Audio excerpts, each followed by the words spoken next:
करते हैं और सेकंड ग्रुप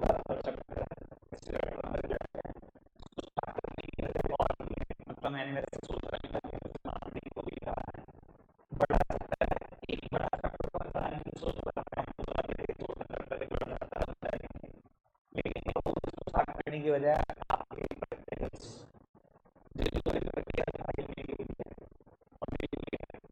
स्कूल के बच्चों को उनका काम होता है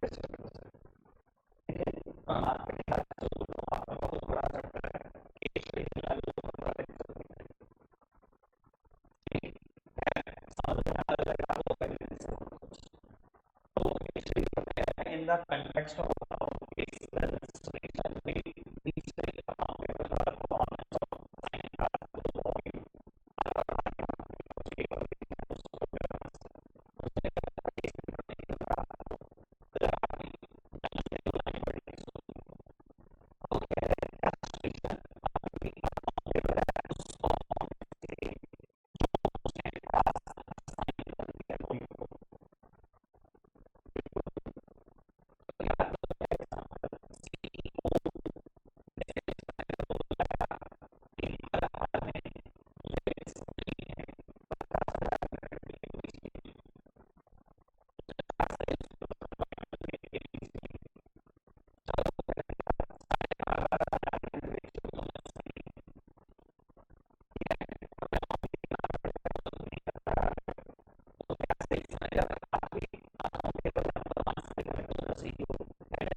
आगे साइन कर दिया सर है सर आंसरेबिलिटी कभी डेलीगेट नहीं हो सकती चाहे रिस्पॉन्सिबिलिटी आपने डेलीगेट कर दी है चाहे अथॉरिटी डेलीगेट कर दिया है आंसरेबिलिटी डेलीगेट हो सकती है सीईओ को ये कहोगे मैं डी को बुला देता हूँ उससे ही पूछ लो सीईओ कहेगा काम आपको साइन किया गया था आप जिम्मेदार हो आप आंसरेबल हो for the final results D कौन है हम नहीं जानते ये तो बात होगी ना तो सृजन रिस्पॉन्सिबल आंसरेबल है कि नहीं है बेटा है कोई दिक्कत कोई परेशानी तो नहीं केस पढ़ना है पढ़ लो वैसे आज तक मुझे नहीं लगता इसकी कोई जरूरत है केस की आगे बढ़ जाए चलो जी बाबू ये करना है क्वेश्चन कहता है identify and explain the two types of organisation have been discussed sir दो तरीके की ऑर्गेनाइजेशन डिस्कस्ड हुई हैं और कुछ रह गया था इससे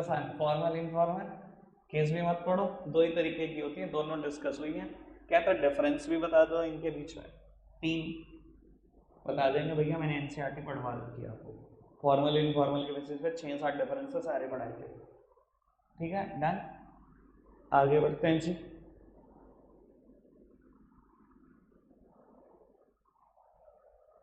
कहता है identify and explain the concept बस कंसेप्ट आ गया तो पता है डेलीगेशन या डिसेंट्रलाइजेशन में से कोई चर्चा तीन एडवांटेज भी बतानी है बता देंगे 6 वर्ड रखे हैं एक वर्ड दिखता है मुझे ऑटोनोमस प्लान और पता ही है आपको इसके बाद आंसर क्या होगा ठीक है जी अब तो वो पहले दिन वाली यादें ताज़ा हो रही होंगी बिल्कुल क्लियर कर दिया मैंने डेलीगेशन और डिसेंट्रलाइजेशन ज़्यादातर बस बच्चों को फंसाती है आपको कोई नहीं फंसा पाएगा 4 वर्ड ध्यान रखने हैं बस ठीक है फिर भी मैं चाहता हूं एक बार आप केस पढ़ दो एक बार पढ़ना ठीक है जी सब समझ में आ गया आगे बढ़ाते हैं बेटा बात को again identify and explain the policy followed by home creation limited to run their store successfully तीन पॉइंट भी बताने हैं एडवांटेज के इंपॉर्टेंस के sir identify and explain the policy पता नहीं कितना ध्यान से पढ़ते हो चीज़ों को डेलीगेशन और डिसेंट्रलाइजेशन का डिफरेंस है पढ़ा है डिफरेंस मैंने यही पढ़ा है डेलीगेशन डिसेंट्रलाइजेशन समझाने के बाद मैंने कहा था डिफरेंस पढ़ लो कोई भी प्रॉब्लम है ले लो एक बच्चे ने भी तो नहीं ली होगी प्रॉब्लम इतना तो मुझे भी ध्यान रहता है किसी ने कोई प्रॉब्लम नहीं पूछी बिल्कुल ठीक किया मतलब तरीके से पढ़ा है वहाँ डेलीगेशन में ना एक जगह पे लिखा हुआ है डेलीगेशन एक कंपलसरी टास्क है क्योंकि कोई भी इंडिविजुअल सारे काम खुद नहीं कर सकता डिसेंट्रलाइजेशन में लिखा हुआ है कि ये ऑप्शनल है डिपेंड करता है कंपनी की पॉलिसी पर चाहे उठा कर देख लेना आज नोट्स, ठीक है जी। बाबू उसने पूछा कि कौन सी पॉलिसी है, बस मेरे तो दिमाग खनकना शुरू हो ही गया था, फिर ये वर्ड दिख गया, हो गया सारा काम, ठीक है। ऐसे एक बात बताऊं, अगर मुझे कंफर्म होना है कि ये क्वेश्चन ऑर्गेनाइजिंग से है, तो मैं ऊपर केस भी ना देखूं, वर्ड भी ना ढूंढूं, सीधा लिख दूं डिसेंट्रलाइजेशन। डेलीगेशन कोई पॉलिसी नहीं होती, डेलीगेशन तो कंपलसरी है क्योंकि कोई भी नहीं कर सकता, डिसेंट्रलाइजेशन पॉलिसी होती है। तो जब उसने मुझसे पूछा पॉलिसी कौन सी है, अगर ये पता लग जाए ना ऑर्गेनाइजिंग से केस बोर्ड के ऊपर है, तो वैसे ये पैसे पढ़ना भी नहीं केस, ऑटोनोमस वर्ड भी नहीं ढूंढना, इंडिपेंडेंट चार्ज भी नहीं ढूंढना, कोई वर्ड भी नहीं ढूंढूंगा मैं, ठीक है जी। भाई काम को बांटना है तो कंपलसरी है, काम को लोएस्ट लेवल तक बांटना है, ये तो पॉलिसी होगी ना आपकी, लोएस्ट लेवल तक बांटना है, ये तो कंपलसरी नहीं हो सकता। क्लियर है बेटा बात, कोई दिक्कत कोई परेशानी अभी तक, बढ़े आगे।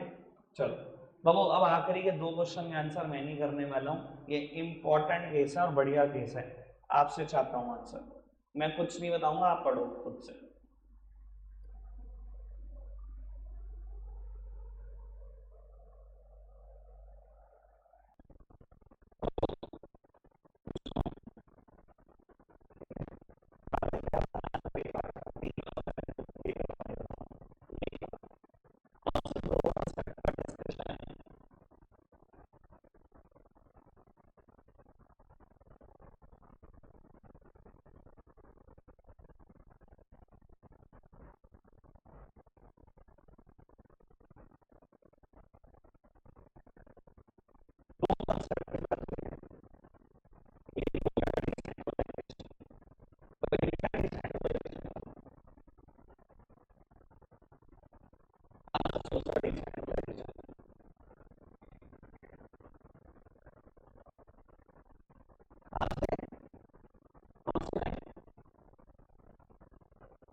Philosophy of selectively dispersal of party to all the मेरी इस लेवल की भी बात आ गई, dispersal of party की भी बात आ गई,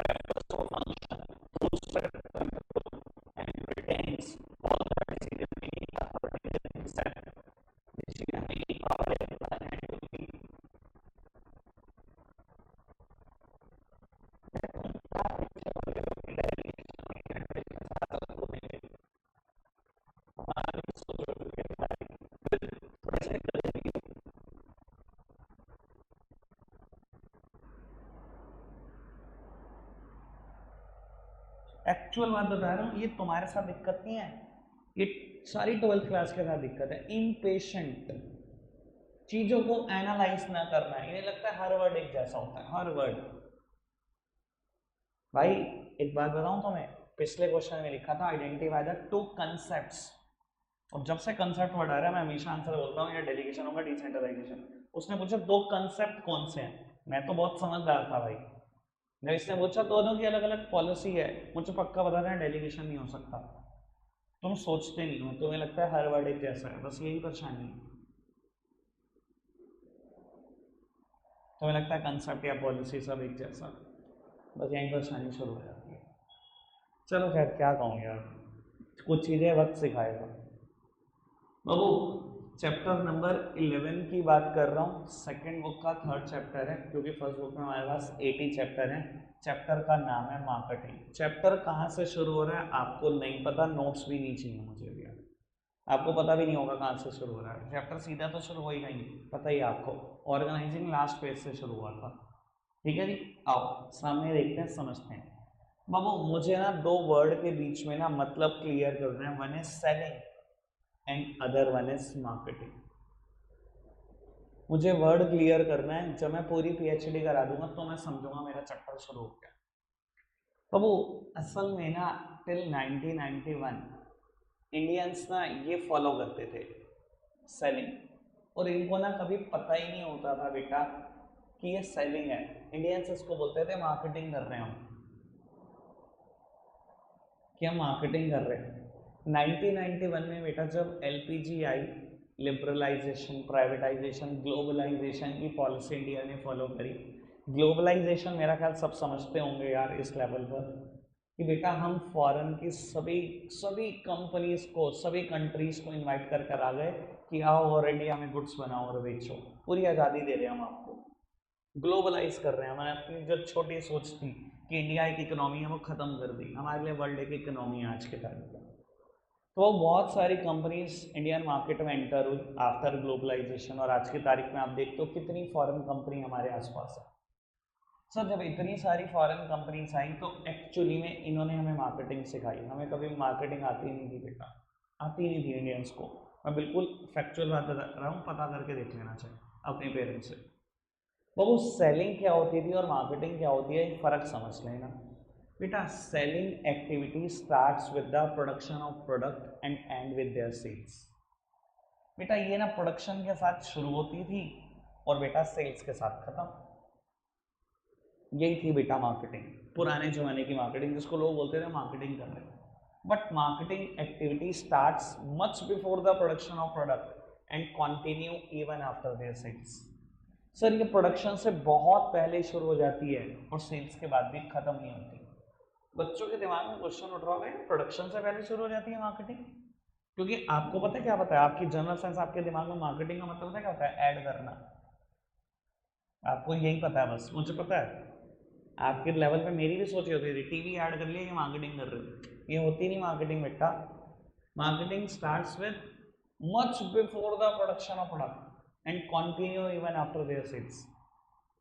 प्रोडक्शन से बहुत पहले शुरू और सेल के बाद भी खत्म नहीं। क्यों, ऐसा कैसे बेटा? मार्केटिंग ना कहती है कि मार्केट सर्वे करेंगे हम सबसे पहले, कस्टमर की नीड्स एंड वांट्स जानेंगे, कस्टमर की ज़रूरतें क्या हैं, और उस नीड्स एंड वांट्स को सेटिस्फाई करने के लिए प्रोडक्ट भी डेवलप करेंगे। और सिर्फ प्रोडक्ट डेवलप नहीं करेंगे, एक रीजनेबल प्राइस पे भी बेचेंगे, और बेचने के बाद भी हम कस्टमर के साथ अपनी रिलेशन को ख़त्म नहीं करेंगे। We maintain a long term relation with customer. हम उसको आफ्टर सेल सर्विसेज देंगे। आफ्टर सेल सर्विस मतलब guarantee, warranty, credit option, EMI option, repairing, servicing, सब कुछ देंगे। सर आज की तारीख में कोई इलेक्ट्रॉनिक गुड्स ले आता हूँ ना, मैं मान लो एक एसी खरीद के आ जाता हूँ, सर एसी की ओवरऑल वारंटी 2 इयर्स, कंप्रेसर की वारंटी 5 इयर्स। क्या कंपनी ने 5 साल तक मेरे से रिलेशन ख़त्म करी? यही मार्केटिंग है। जो कंपनियां रिलेशन ख़त्म नहीं करती, यही तो मार्केटिंग है। इंडियंस को कभी मार्केटिंग नहीं आती थी 1991 से पहले। इन्होंने तो प्रोडक्शन करा, जैसे सेल खत्म नमस्ते, पहचानते भी नहीं अगले दिन कस्टमर को, सामान खराब भी निकल जाए। अब हो रही है मार्केटिंग इस दुनिया में, इंडियंस को आती नहीं थी सच में बेटा, अब तो सब करने लगे ना। फॉरेन कंपनी के साथ कम्पीट करना है तो आपको भी मार्केटिंग करनी है, तो अब इंडियन कंपनीज भी कर रही हैं। फिर 1991 तक ये चलता ही नहीं था, हम इसको ही मार्केटिंग बोलते थे। समझ में आ रही है सारी बात अभी तक मैंने जितनी भी बोली? पक्का से क्लियर? आगे बढ़ाऊँ बात को? बाबू किसका स्कोप नैरो होगा, किसका वाइडर, आपको समझ में आ गया होगा। सर बहुत नैरो स्कोप है, प्रोडक्शन के साथ शुरू और सेल के साथ खत्म है, बहुत वाइडर स्कोप है। कस्टमर की नीड्स एंड वांट्स जानने के साथ शुरू और आफ्टर सेल सर्विसेज तक भी खत्म नहीं हो रहा। समझ में आ रही है बात सारी? सर इसका ना सिर्फ एक ही एम है, एक ही फोकस है, transfer the ownership of goods using legal और इलीगल मीन्स। बस ओनरशिप ट्रांसफर हो जाए, बस गुड्स बिक जाए, चाहे लीगल रास्ता हो चाहे इलीगल रास्ता हो, बस गुड्स बेच दो, ओनरशिप ट्रांसफर कर दो। इसकी ऐसी कोई सोच ही नहीं। ये कहता है हमारी सोच सिर्फ एक है, कस्टमर सेटिस्फैक्शन, कस्टमर सेटिस्फाई होना चाहिए। सर अगर कस्टमर की नीड्स एंड वांट्स जानोगे, उसको सेटिस्फाई करने के लिए प्रोडक्ट डेवलप करोगे और रीजनेबल प्राइस पे बेचोगे और आफ्टर सेल सर्विस दोगे तो कस्टमर को सेटिस्फाई होगा ना। अब ये कस्टमर का सेटिस्फैक्शन ही है कि पहले कंप्यूटर आते थे मार्केट में, लोगों ने बोला क्या बल्कि कंप्यूटर, 100 kg वेट होता था, 40 किलो का मॉनिटर होता था। देखे आपने? आज भी शायद पुराने किसी कैफ़े में आपको दिख जाएंगे, साइबर कैफ़े या पुरानी किसी और लैब लूब में दिख जाएंगे, पीछे से मॉनिटर इतने बड़े बड़े होते थे, ठीक है, 40 किलो के मॉनिटर आते थे। कस्टमर ने कहा क्या है ये इतना बल्कि चीज़, फिर फ्लैट स्क्रीन आ गई। कस्टमर ने कहा अभी भी पोर्टेबल नहीं है, ले जा थोड़ी सकते हैं कहीं, लैपटॉप आ गए, मैंने कहा इसमें तो बहुत वेट है, अभी नोटबुक आ गई। तो कस्टमर को सेटिस्फाई करने के लिए लगी हुई है कंपनीज। समझ में आ रही है बात? तो बाबू इसका एम है transfer of ownership using legal और इलीगल मींस। इसका एम है कस्टमर सेटिस्फैक्शन। सच है, पढ़ नहीं रही तू बिल्कुल भी, पीछे बैठ आराम से। बाबू ये पता है क्या कहता है? ये कहता है हम प्रॉफिट मैक्सिमाइज करेंगे, profit maximisation through increasing sales. हम प्रॉफिट मैक्सिमाइज करना चाहते हैं सेल बढ़ाकर। ये कहता है हम भी प्रॉफिट मैक्सिमाइज करना चाहते हैं, क्योंकि कोई भी बिजनेस हो आफ्टर ऑल आखिरी एम तो एक ही है ना, प्रॉफिट मैक्सिमाइजेशन हमारा भी एम है, but through customer satisfaction. Profit maximisation through increasing sales, profit maximisation through customer satisfaction. ठीक है जी। सर हम सेलिंग को पता है क्या बोलते हैं? Fragmented approach. फ्रेगमेंटेड मतलब टूटी बिखरी अप्रोच। इसको पता है क्या बोलते हैं? Integrated approach. इंटीग्रेटेड, फ्रेगमेंटेड, मैं क्लियर करता हूँ अभी आपको। सेलिंग के पास ना कोई अच्छी पॉलिसी नहीं है, इसलिए इसको फ्रेगमेंटेड अप्रोच बोला जाता है। क्यों नहीं है? क्योंकि सेलिंग बस दो ही बातों पे ध्यान देती है, प्रमोशन एंड परसुएशन। इसकी दो ही पॉलिसी हैं, बोलना जरा दोबारा, प्रमोशन एंड परसुएशन। जब तक मैं प्रमोशन का मतलब क्लियर ना कर दूं तब तक समझ लो प्रमोशन मतलब ऐड करना। ठीक है, मैं क्लियर कर दूंगा पर अभी नहीं कर सकता, मतलब ऐड करना। ठीक है, ये पता क्या कहता है? सिर्फ दो चीजों पे ध्यान दो, पागलों की तरह ऐड करो, क्योंकि मैं वो जो बिकता है वो बिकता है दुनिया में। किंगडम जॉय भी बिक जाता है बेटा, मतलब इतनी गंदगी भी बिक जाती है अगर आप एक्सेसिव ऐड करते हो तो। ठीक है जी। मतलब पूरे मार्केटिंग चैप्टर में ध्यान रख लेना, मैं कंपनी बर्बाद कर दूंगा किंडर जॉय, मुझे इससे ज्यादा मोहब्बत है सिर्फ एग्जाम्पल एक ही चीज के होते हैं किंडर जॉय मार्केटिंग में। ठीक है जी। बाबू पता नहीं अंदर से कुछ है, कंपनी बर्बाद करने का शौक है मुझे बाबू। तो एक ही चीज मेरे दिमाग में आती है जब प्रमोशन की बात आती है, सर कुछ भी बिकता है इंडिया में, एक्सेसिव ऐड करो, कूड़ा भी बिकता है। दूसरी बात परसुएशन, परसुएशन मतलब लोगों की मिन्नतें करना हमारा सामान खरीद लो बाबू। और एक बात बताऊं आपको, परसुएशन का मतलब बहुत अच्छे से क्लियर हो जाएगा। 11 बजे एक शोरूम खुलेगा Hyundai का, वहाँ जाना, कहना जी क्रेटा खरीदनी है, इंक्वायरी लेके आ जाना, अपना फ़ोन नंबर छोड़ा, आपको खुद समझ में आ जाएगा परसुएशन किसको कहते हैं। 2 कॉल आएंगे दिन में, आपको लगेगा सारा हालचाल वही पूछते हैं आपका, कोई पूछता ही, सर कैसे हैं आप, सर आज एक ऑफर है क्रेटा पे, अगर आज बाय कर लोगे तो लेदर सीट कवर फ्री। तो आपको समझ में आने का परसुएशन किसको बोलते हैं, समझ में आ रही है बात पक्का से। तो सेलिंग के पास 2 ही अप्रोचेज हैं, ऐड करो पागलों की तरह और परसुएट करो लोगों को, प्रोडक्ट बिकेगा ही बिकेगा। सर मार्केटिंग कहता है ऐसा कुछ करना ही नहीं है, मार्केटिंग इंटीग्रेटेड अप्रोच है बाबू। Marketing is dependent upon 4 P's of marketing. ये बेटा हम ऐसा बोलते हैं मार्केटिंग में 4 P के ऊपर डिपेंडेंट होती है। ये 4 P क्या है, product, price, place, promotion. 4 P के ऊपर डिपेंडेंट है, प्रोडक्ट, प्राइस, प्लेस और प्रमोशन, इसलिए इसको इंटीग्रेटेड अप्रोच भी बोला गया। सर प्रोडक्ट मतलब हम कस्टमर के नीड्स एंड वांट को सेटिस्फाई करने के लिए प्रोडक्ट डेवलप करेंगे, रीजनेबल प्राइस पर बेचेंगे, कस्टमर के डोर स्टेप पे प्रोडक्ट अवेलेबल कराएंगे, कस्टमर घर से बाहर निकले प्रोडक्ट मिलेगा हमारी कंपनी का। और बहुत सारे प्रोडक्ट ऐसे हैं जो हमें हमारे डोर स्टेप पे मिलते हैं।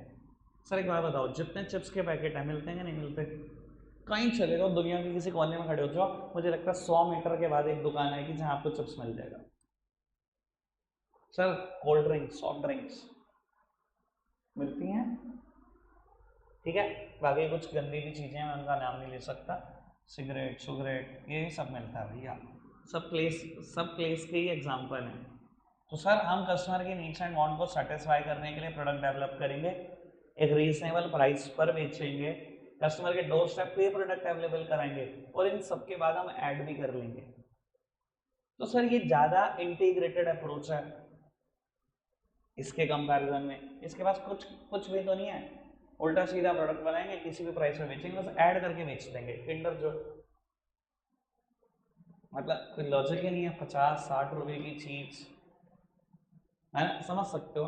बाकी तो आपको समझ में आ रहा है जिस दिन आपके बच्चे होंगे, अभी नहीं समझ में आएगा जिस दिन आएगा ना बच्चा, पापा एक चीज ही लेनी थी बस, और आपका हाथ पकड़ के बस वो ही लेनी है बस, उस दिन आपको समझ में आएगा गाली क्यों देते हैं हम इसको। ठीक है जी, बात क्लियर है क्या बेटा, अभी तक मैंने जितनी बात बोली क्लियर, पक्का से सारी समझ में आ रही है बाबू। मुझे लगता है एक बस आखिरी बात मुझे और बोलनी है, फिर मैं रीड करा सकता हूँ आपको एक बार। सर सेलिंग पता है क्या कहती है, सेलिंग कहती है bend the customer according to the product, customer को ही मजबूर करो कि वो बैंड होए हमारे प्रोडक्ट के अकॉर्डिंग। और सर प्रैक्टिकल बात यह है कि पुराने टाइम में होता था, टिल 1991 होता था, पता है क्यों, there were few producers in the market, market में प्रोड्यूसर बहुत गिनती के थे, प्रोडक्शन के लिए परमिशन लेनी पड़ती थी गवर्नमेंट ऑफ इंडिया से, टिल 1991 हमारे पास लिबरलाइजेशन की पॉलिसी नहीं थी, हम परमिशन लेते थे गवर्नमेंट ऑफ इंडिया से कि प्रोडक्शन कर लें, और कई बार गवर्नमेंट ऑफ इंडिया मना कर देती थी नहीं कर सकते प्रोडक्शन। तो there were few producer in the market, और कस्टमर कितने ज़्यादा थे 1991 में भी, इंडिया की पॉपुलेशन 50 करोड़ के अप्रॉक्स थी। तो सर इस टाइम पे ना seller is the king of market ऐसा बोला जाता है, बोलते हैं seller is the king of market, seller he king था मार्केट का, क्योंकि सेलर किंग था तो भाई वो कस्टमर को बेंड करता था अकॉर्डिंग टू द प्रोडक्ट। वही प्रोड्यूसर है, उसने 1000 यूनिट बनाई और कस्टमर है 20,000, बिकेगा क्या नहीं बिकेगा, बस मुझे ईमानदारी से बताओ, कितना कूड़ा बनाया बिकेगा। तो हम बेंड करते थे कस्टमर को अकॉर्डिंग टू द प्रोडक्ट, कि प्रोडक्ट यही है, बन चुका है, खरीदना खरीदना, नहीं करना चल मेरे से बहुत। तो ये सेलर की सोच थी।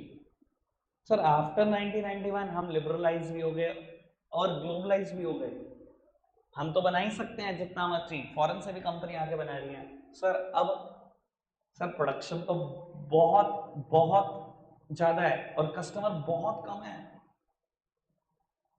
सर 140 करोड़ जरूर है पर बहुत कम है, प्रोडक्शन बहुत ज्यादा, बनाने वाली कंपनियां बहुत हैं।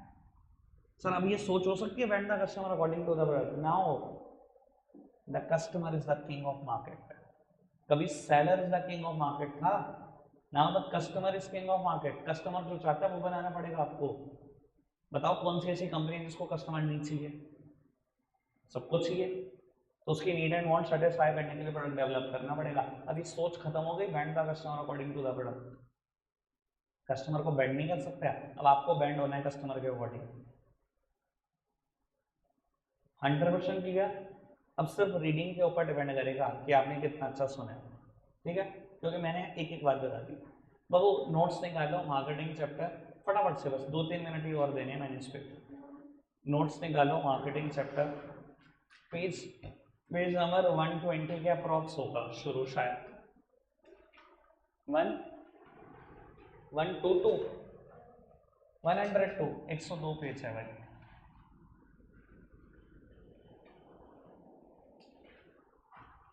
102 पे, लेकिन जो मैंने टॉपिक कराया वो 102 पे नहीं होगा। 105 के अप्रॉक्स देखो, एक टेबल बनी होगी, सेलिंग और मार्केटिंग का डिफरेंस होगा। 107 पे बाबू फटाफट से रीड करके बताना, जल्दी से, एक ही मिनट लेना। अच्छी नींद नहीं है, इसके लिए इतना ही है प्यारे बच्चों। Bye bye.